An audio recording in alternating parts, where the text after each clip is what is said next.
Alors bonjour tout le monde, bienvenue dans la zone Impact Leadership. Mon nom est Eric Guittard, je suis formateur en vente et en leadership. Cette semaine, avec Stéphane Primard, on se demande pourquoi un client devrait nous choisir nous. La zone Impact Leadership, c'est pour toi, entrepreneur ambitieux, conscient que de devenir un meilleur leader te permettra de créer une culture d'entreprise à l'intérieur de laquelle tes employés et ton entreprise vont s'épanouir et briller tout en faisant une réelle différence dans la communauté. À chaque épisode, on traite de leadership, de culture d'entreprise et de communication dans le but de devenir un meilleur leader et de créer une équipe gagnante dans ton entreprise. Je te remercie d'investir quelques minutes avec moi aujourd'hui. Let's go!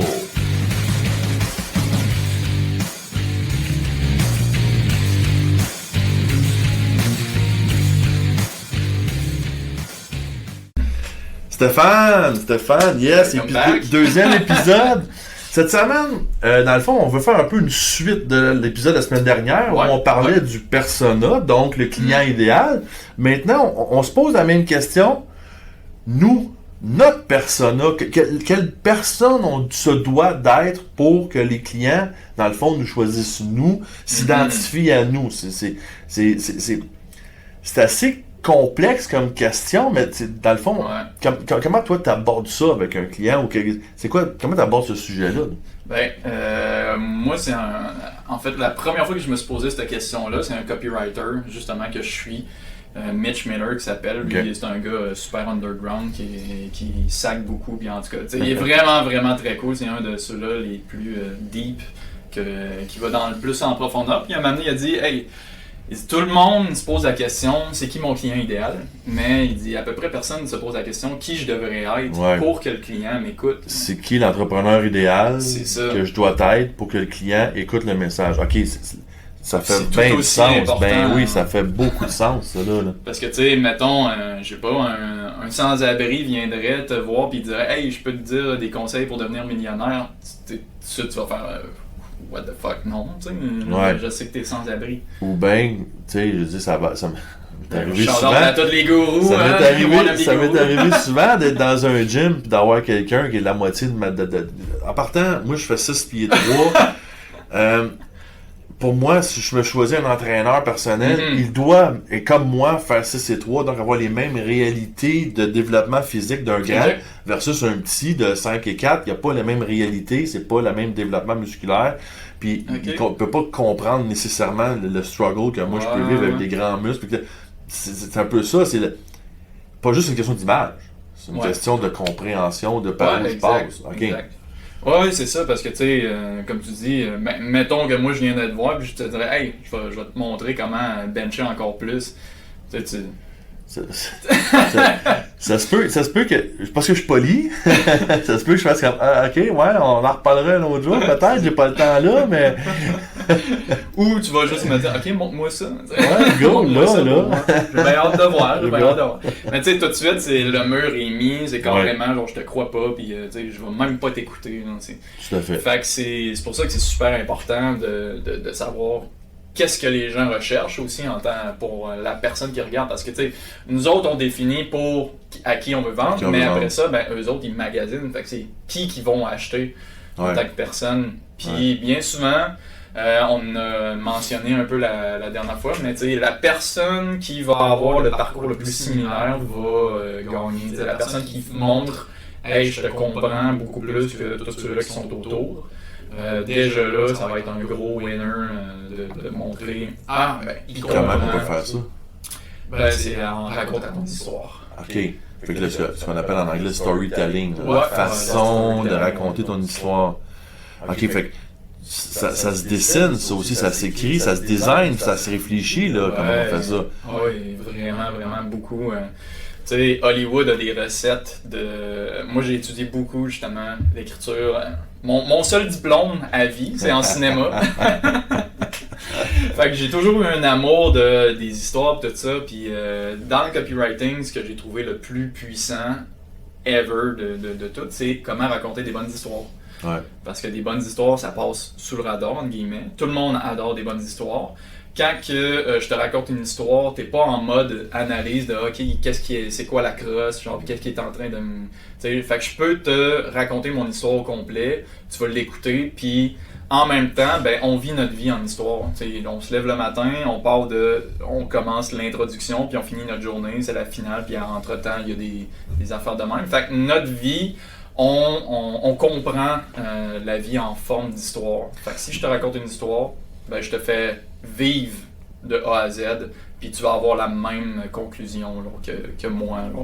Fait que, dans le fond, ça va vraiment dans le même sens que notre cerveau qui vit en images, notre cerveau comprend en images, ça va dans le même sens. Ça permet au client de se faire une image, un portrait, il voit des images. Exact. En amont, ben, c'est un foutu bon point là, en fait que tu dis, parce qu'en copywriting, c'est des mots là, qu'on met sur une page, mais plus tu es capable de créer un film dans la tête de la personne, plus la personne va avoir un sentiment de clarté de ce que tu dis, de compréhension, puis plus la personne comprend, mais mieux le message rentre, puis plus tu as de chances de vendre. Comment tu peux faire pour t'assurer que ton histoire elle a l'impact? Qu'est-ce que tu peux faire? Une fois que tu l'écris ton histoire, my God, il y aurait beaucoup de détails techniques. Si je vais dans le plus large, je dirais faut que tu ailles deep dans tes émotions. Premièrement, dans tes émotions. Aussi, une autre affaire que le monde a tendance à ne pas faire, c'est relate tes défauts, relate tes pertes, tout ce qui fait mal, c'est ce qui nous unit en tant qu'humains. Tu sais, mettons, comme ils disent, Superman, si Superman n'avait pas la kryptonite, ça serait incroyablement plate comme personnage, parce qu'il serait invincible.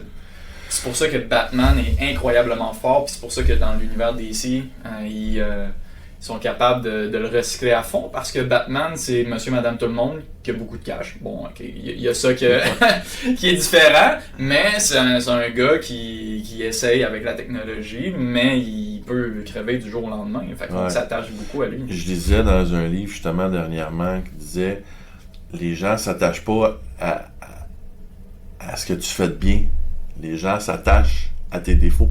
Les gens s'attachent à tes failures, à ce que tu as raté. C'est ça qui est important de mettre de l'avant. Puis c'est une clé, tant qu'à moi, de l'authenticité. C'est ça. L'authenticité est un mot super à la mode là, depuis quelques années. Tout le monde dit ok, puis les médias sociaux. Pleure de ma caméra, t'as l'air authentique. C'est ça, là. Mais c'est même pas une caricature, là. C'est ça pareil. Puis l'authenticité, ça veut dire, regarde, je me suis planté, là. Mais c'est correct, ça a fait mal. Mais voilà ce que j'ai fait pour, justement, ça m'a amené là. Puis je pense que ça revient justement au dernier épisode, on parlait de parcours un peu atypique de justement de ce qu'il peut faire. Ben, ça va ensemble. C'est l'échec qui nous forge de toute façon. Fait que on est capable de bien l'exprimer. Mais j'imagine que la seule vraie façon de le tester, c'est de faire lire l'histoire ou de raconter l'histoire à plein de monde puis de voir si ça marche, j'imagine. C'est du essai-erreur. Oui puis non, parce que tu sais, mettons, moi j'ai écrit l'histoire de plusieurs entrepreneurs.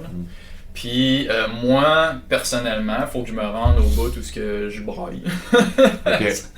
Je vais jusque là. Fait que tu sais, je vais vraiment creuser dans les peines de la personne puis tout ça. Puis tu sais, on a une bonne discussion de même, ce qui est assez rigolo, je sais pas, mais c'est presque une thérapie en même temps. C'est à chaque fois que le peu de fois que j'ai fait l'histoire de quelqu'un, la personne comprend de mieux en mieux pourquoi elle fait ce qu'elle fait. En plus, ça va dans ses peines, puis elle devient encore meilleure pour vendre ses trucs, parce que là, elle comprend d'où qu'elle vient exactement, parce qu'on a tendance à se perdre. On a souvent tendance à se perdre. On crée une entreprise, on focus sur le produit, sur l'entreprise, puis là, on perd le pourquoi un peu, parce que on est trop proche de l'arbre, on ne voit plus la forêt. Maintenant, on tombe dans toute la mécanique de l'entreprise, parce que c'est bien complexe. C'est ça, là, on est juste pogné là-dedans, mais c'est super... comment dire, bénéfique, puis ça fait du bien. Ça fait vraiment du bien d'écrire son histoire, puis d'avoir son histoire de disponible, pour même la relire de temps en temps, voir, j'étais là à ce moment-là, puis là, je suis rendu là. Tout à fait. Je suis d'accord avec toi 100%. Oui, puis en fait, on devrait tous écrire notre histoire là. puis la regarder dans 1 an, 3 ans, 5 ans. C'est comme un journal intime. Ouais, tout à fait. Écoute, je trouve ça vraiment, vraiment intéressant, ce qu'on se dit là. J'ai fait des épisodes déjà un peu sur le pourquoi, tu sais, trouver son pourquoi, ainsi de suite. C'est un peu une mode aussi, que tout le monde en parle beaucoup, trouver son pourquoi. Ouais. Mais on réalise pas à quel point c'est important. Puis moi, je t'écoutais me parler de, justement de se souvenir d'où on vient, tout ça. Puis c'est ça que j'entendais, je me disais, bien identifier son pourquoi qu'on a fait ça, pourquoi qu'on est là, puis être capable de le verbaliser, là, ce pourquoi-là. C'est ça, là. ouais. Fait qu'effectivement, je pense que c'est un exercice qui est super nécessaire. Écoute, moi, je fais de la méditation, ça fait depuis l'âge de 15 ans. Fait que, tu sais, en fait, un des affaires que j'ai remarqué, c'est que plus tu te connais toi-même, mais plus tu connais les autres. Il y a un dicton je sais même pas si c'est en copywriting, mais qui disait genre « the more personal, the more universal ». Dans le fond, on a toutes les mêmes peines. Fait que plus tu plonges puis tu penses que c'est ton seul problème, mais en fait non, tout le monde a ces problèmes-là, tout le monde vit ça. Fait que c'est plus tu plonges dans tes propres affaires, ben plus le monde va se reconnaître aussi puis s'identifier. Là. Ça fait beaucoup de sens, Stéphane, vraiment. J'adore, puis c'est drôle, on dirait que j'ai même plus d'idées à parler parce que là, je suis parti dans ma tête, c'est fou, là, l'effet que ça fait. Parce que là, c'est comme si mon histoire t'arrête de se réécrire dans ma tête, puis c'est pas le temps là, Mais c'est vrai, c'est carrément ça. Fait que justement, c'est ça notre défi 7 jours cette semaine, la gang, c'est les 7 prochains jours, encore une fois. Papier et crayon, la sphère de ton ordinateur, papier et crayon. La magie s'opère entre le cerveau et le crayon, mais prends le temps d'écrire ton histoire, ton parcours, puis d'aller y mettre vraiment, c'est quoi les échecs qui t'ont forgé, comment tu te sentais, va les mettre ces émotions-là, comment tu te sentais à tel moment, puis quand tu as démarré ton entreprise, tu as trouvé tes solutions, comment tu t'es senti en trouvant des solutions. Ouais. Je pense que c'est cette gamme d'émotions-là qui vont te donner ton histoire. C'était quoi les craintes aussi avant? Parce que moi, il y a une des affaires, mettons, quand tu veux trouver les solutions, mais les gens ont tout le temps des craintes. Mettons, faire des témoignages. Là, quand moi, je fais faire des témoignages, ben, je dis, c'était quoi que tu avais peur avant de venir me voir? Parce que... Puis, de toute façon, dans la description, que ce soit sur YouTube ou sur Spotify ou n'importe quelle plateforme que tu écoutes, soit en vidéo ou en audio, il va y avoir dans la description le lien vers la page Facebook de Stéphane, vers un site web qu'on peut amener. On est là. stéphaneprimard.com. stéphaneprimard.com, parfait, mais ça va être dans les liens. Va voir. Des fois c'est juste. C'est un spécialiste. Si tu veux juste, des fois, avoir l'opinion. Même chose à la page Facebook de la zone Impact Leadership. Si t'es pas membre encore de la page Facebook, viens partager. C'est comme ça qu'on vient toucher notre propre douleur, qu'on va aller toucher la douleur de notre client potentiel et en faire des adeptes à vie de notre entreprise. C'est vrai, ça c'est le gros avantage, c'est que le monde vont être clients pas mal plus longtemps s'ils s'attachent à toi. Puis le monde reste client pour rester avec toi. Ouais. Après ça, toutes les solutions que tu sors, ils sont partants. Let's go, on y va parce qu'ils ont acheté l'entrepreneur. Exact. Ah! Super important. Extrêmement super important. Belle discussion encore. La gang, merci beaucoup d'avoir été là. Puis on se reparle la semaine prochaine. Vous avez aimé le contenu de l'épisode d'aujourd'hui?